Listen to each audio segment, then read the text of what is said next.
جی بچوں، السلام علیکم۔ آج جو کہانی لے کر آئی ہوں اس کو آپ کو گیس کرنا ہوگا۔ اگر نہیں کرو گے تو میں خود بتا دیتی ہوں۔ وہ دہشت ناک رات کی 11 بجے کا وقت تھا۔ میں اس طرح بے خبر سو رہا تھا جیسے گدھے گھوڑے سب بیچ دیے ہوں۔ نہ جانے خوابوں میں کون سے جزیروں کی سیر کر رہا تھا جب فون کی مسلسل بجتی گھنٹی نے مجھے جھنجھوڑ کر ہوش و حواس کی دنیا میں لا بھیجا۔ اپنے اعصاب کو مشکل سے کنٹرول کرتے ہوئے میں نے فون اٹھایا۔ السلام علیکم۔ حسب عادت میں نے سلام کیا۔ وعلیکم السلام، کیسے ہو طلحہ بیٹا، کیا کر رہے ہو؟ جواباً مجھے ابو جی کی سنجیدہ سی آواز سننے کو ملی۔ سو رہا تھا ابو جی، آپ لوگ خیریت سے پہنچ گئے؟ اور پھر انہوں نے بتایا۔ اسے سن کر قدموں تلے سے زمین نکل گئی۔ ان کی گاڑی راستے میں ایک حادثے کا شکار ہو گئی تھی اور اس وقت سب اسپتال میں تھے۔ اگرچہ بقول ان کے فکر کی کوئی بات نہیں تھی اور وہ سب معمولی زخمی تھے، لیکن ان کی پریشانی لہجے اور غیر معمولی انداز گفتگو مجھے کسی انہونی کا پتہ دے رہی تھی۔ لہٰذا میں فوراً روانگی کا پروگرام بنایا۔ اگرچہ ابو جی اس وقت مجھے سفر سے منع کر رہے تھے، لیکن میرا رکنا اب ناممکن ہو چکا تھا اور دل چاہ رہا تھا کہ اڑ کر ان کے پاس پہنچ جاؤں۔ میرے والدین، خالہ، خالو، میری چھوٹی بہن، سب قریبی رشتہ داروں کی شادی میں شرکت کرنے آج شام ہی حیدرآباد روانہ ہوئے تھے۔ میں اپنے امتحانات کی وجہ سے گھر پر رک گیا تھا۔ میری خالہ اور خالو ہمارے گھر سے 2 گلیاں چھوڑ کر ہی رہتے تھے اور ہمارے ان سے بہت خوشگوار مراسم تھے۔ خالہ خالو نہایت شفیق اور اچھے مزاج کے زندہ دل انسان تھے۔ اللہ تعالیٰ نے ان کو ہر دنیاوی نعمت سے نوازا تھا سوائے اولاد کے، لیکن انہوں نے اس کمی کو اپنی زندگی کا روگ بنانے کی بجائے تقدیر کا لکھا جان کر اس سے سمجھوتا کر لیا تھا۔ مجھے اور میری چھوٹی بہن گڑیا کو وہ اپنی اولاد ہی سمجھتے تھے اور اپنی تمام تر محبت ان پر چھاور کرتے تھے۔ نتیجتاً ہم دونوں بھی انہیں والدین جیسا ہی مقام دیتے تھے۔ میں نے رات بھر جاگ کر پیپرز کی تیاری کی تھی۔ پیپرز کے بعد جب میں گھر آیا تو سب کے ساتھ اتنا مصروف رہا کہ وقت گزرنے کا پتہ ہی نہیں چلا۔ شام کو جب سب کچھ ڈھیروں ہدایتیں دے کر روانہ ہوئے تو میرا تھکن سے برا حال تھا۔ رات کا کھانا کھا کر نماز ادا کرتے ہی مجھ پر نیند کا اس قدر شدید غلبہ ہوا کہ میں لمحوں میں غافل ہو گیا۔ فوراً ہی تیار ہو کر روانہ ہو گیا۔ والد سے میں نے اسپتال کا ایڈریس لے لیا تھا۔ تقریباً 3 گھنٹے کا راستہ تھا۔ جب میں گھر سے روانہ ہوا تھا تو ہلکی ہلکی بوندا باندی شروع ہو چکی تھی۔ کراچی میں تو راتیں جاگتی ہیں، لہٰذا کافی دیر تک مجھے تنہائی کا احساس نہیں ہوا۔ راستے روشن تھے اور لوگ بھی گھومتے پھرتے نظر آ رہے تھے۔ آدھے گھنٹے بعد بوندا باندی نے موسلا دھار بارش کی شکل اختیار کر لی۔ اب تک میں شہر سے بھی کافی دور آ چکا تھا، لہٰذا ٹریفک بھی بہت کم ہو گیا تھا۔ کبھی کبھار کوئی اکا دکا گاڑی نظر آ جاتی تھی، اگرچہ گاڑی کے وائپر مسلسل چل رہے تھے، لیکن تیز بارش کے باعث باہر دھندلا سا نظر آ رہا تھا۔ تھوڑے تھوڑے فاصلے پر لگے اسٹریٹ لیمپ اپنی مدھم سی روشنی سے تاریکی کو شکست دینے کی ناکام کوشش کر رہے تھے۔ سڑک پر دونوں طرف گھنے درختوں نے رہی سہی روشنی کو بھی نگل لیا تھا۔ اگرچہ میں فطرتاً کافی دلیر اور نڈر تھا، لیکن تنہائی اور تاریکی کی ہیبت مجھ پر طاری ہوتی جا رہی تھی اور میں سفر کے بخیریت تمام ہونے کی دعا کر رہا تھا۔ لمحہ بھر کو بجلی چمکتی تو پورا منظر واضح ہو جاتا تھا۔ بڑے بڑے درخت تیز ہوا ہلتے ہوئے مختلف شکلیں اختیار کر رہے تھے۔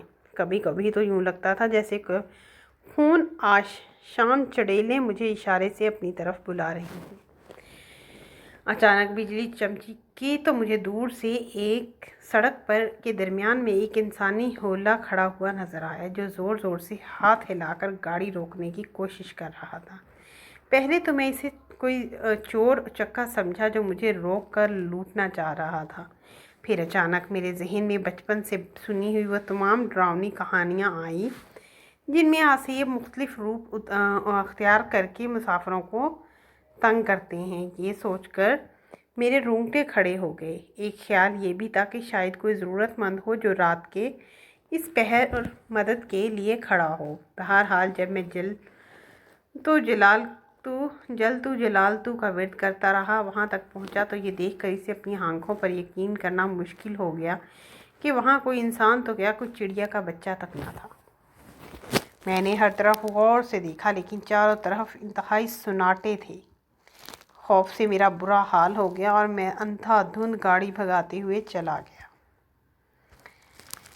ابھی میں تھوڑی دور ہی گیا تھا کہ اچانک کسی نے پیچھے سے میرے کندھے پر ہاتھ رکھا۔ میرا اوپر کا سانس اوپر اور نیچے کا سانس نیچے رہ گیا اور دل طوفانی رفتار سے دھڑکنے لگا۔ بمشکل میں نے پیچھے مڑ کر دیکھا تو مجھے یوں محسوس ہوا جیسے پچھلی سیٹ پر بالوں کا ایک بہت بڑا سا ڈھیر دھرا ہوا ہے۔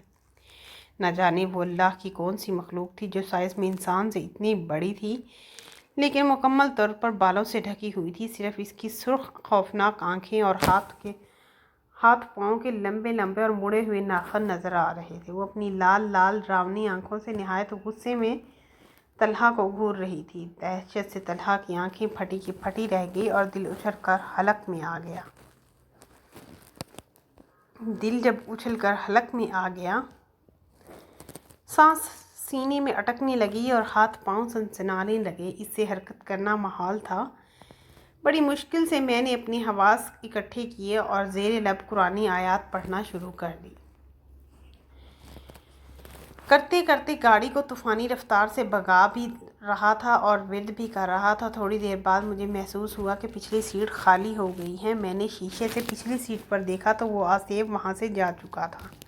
ابھی وہ پوری طرح سکون کا سانس بھی نہ لینے پایا تھا کہ اسے یوں لگا جیسے گاڑی دھیرے دھیرے نہایت وزنی ہوتی جا رہی ہے اور اسے چلانا ناممکن ہوتا جا رہا تھا۔ جس گاڑی کو میں جہاز کی طرح اڑا رہا تھا اب گدھا گاڑی کی طرح گھسٹنے سے بھی انکاری تھی۔ ابھی میں اسی شش و پنج میں مبتلا تھا کہ پیچھے سے ایک خوفناک قہقہ سنائی دیا۔